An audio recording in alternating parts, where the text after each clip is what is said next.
This video is brought to you by SoccerLoco.com. Be sure to use coupon code SR4U at checkout for $10 off any order of $75 or more.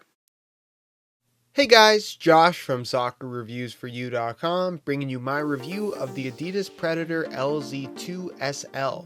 Now for those of you guys wondering, the SL stands for super light, mainly because the SL Predator is a slightly lighter, modified version of the standard LZ2.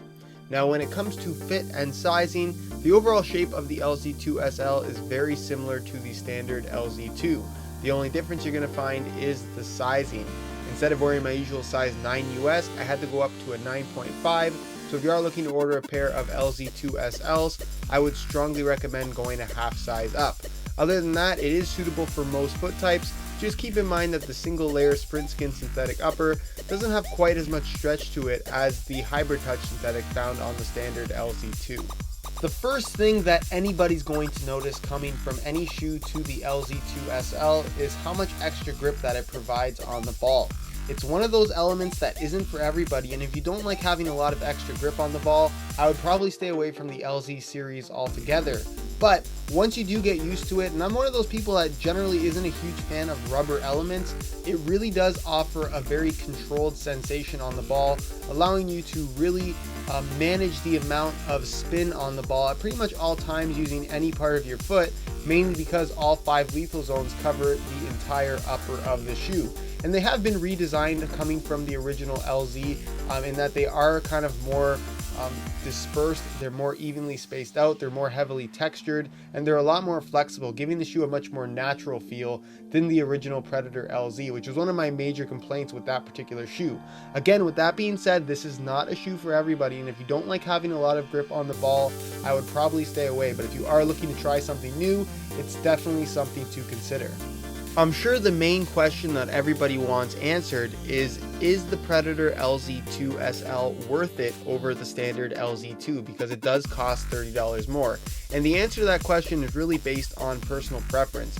I personally prefer the feel of the LZ2 SL, but for that extra $30, it really is something to consider. What you're getting for that extra $30 is an overall more lightweight construction.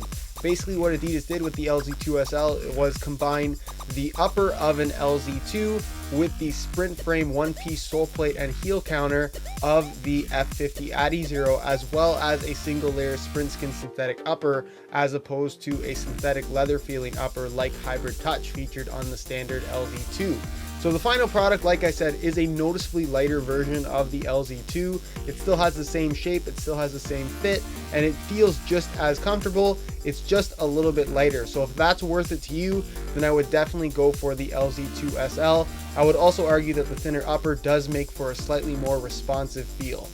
Alright guys, that's it for my review of the Adidas Predator LZ2 SL. As always, if you enjoyed today's video, be sure to support it with a like. And basically, to sum up this particular shoe, I think it's one of those models that's going to get overlooked a lot because it does cost $30 more than the standard LZ2, but it is lighter and it is arguably more responsive. And if you are looking for something that has those two features for an extra $30, this is definitely worth the price in my opinion, if you were considering the standard LZ2. If you guys are looking for more information on the overall performance, be sure to check out the full written review on my website, linked down below in the description. If you guys have any other questions, feel free to leave a comment down below. Subscribe if you haven't already for daily videos on all the latest soccer gear. You can find all of my social media information down below in the description. And other than that, guys, hope you enjoyed today's video, and as always, thanks for watching.